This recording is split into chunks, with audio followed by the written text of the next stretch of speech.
ఓం నమో నారాయణ.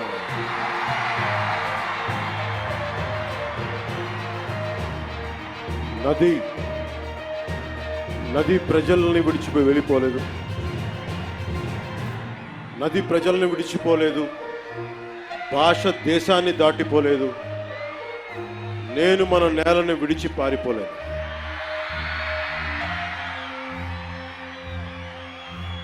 చాలా కీలకమైన సభ ఇది. ఈ రోజున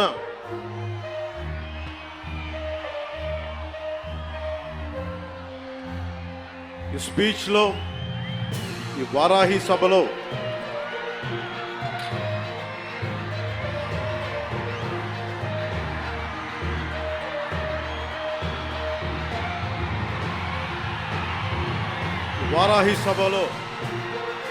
చాలా ప్రత్యేకమైనది.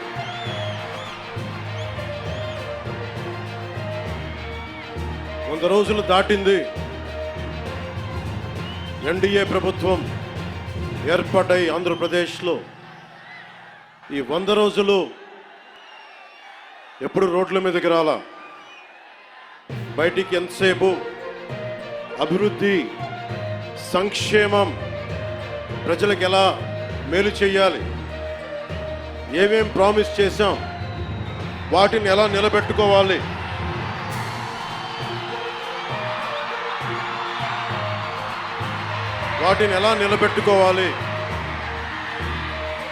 ఆర్థిక వ్యవస్థ దెబ్బతింది,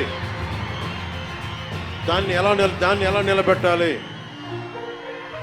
గౌరవ ముఖ్యమంత్రి శ్రీ చంద్రబాబు నాయుడు గారు కానీ, క్యాబినెట్ కానీ,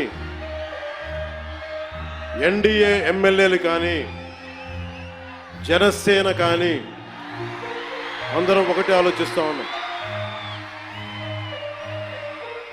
రాష్ట్ర అభివృద్ధి ఎలా ముందుకు తీసుకెళ్ళాలి అని. గెలిచిన రోజున ఏం చెప్పాం?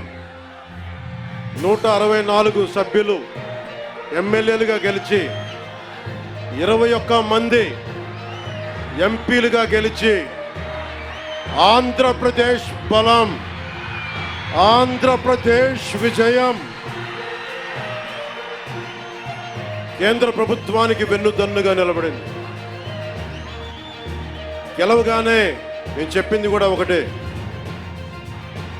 ఏ పార్టీ కూడా మనం పగా ప్రతీకార రాజకీయాలు ఉండవు, ద్వేషించం, చాలా మర్యాదగా వినమ్రతతోటి ఉన్నాం. దశాబ్దం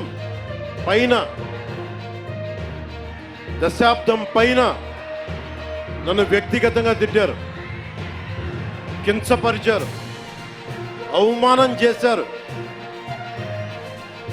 చాలా అవమానాలు పొందాం, పరాభావాలు చెందాం. ఏ రోజు పల్లెత్తు మాటల్లా స్థాయి పెరిగిపోయి,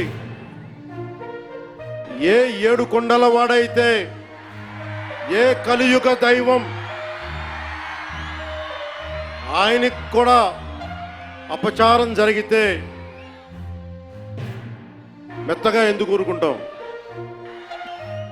ప్రతిదీ రాజకీయ కోణంలోనే చూస్తామా? అన్ని రాజకీయాలేనా? అన్ని ఓట్ల కోసమేనా?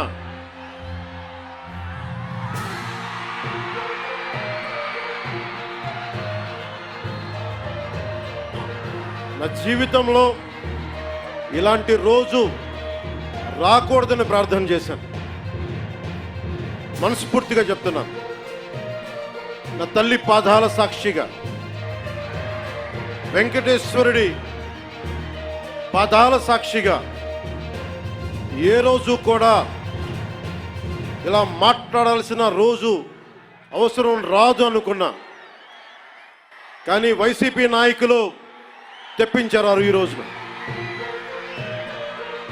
ధర్మో రక్షతి రక్షిత,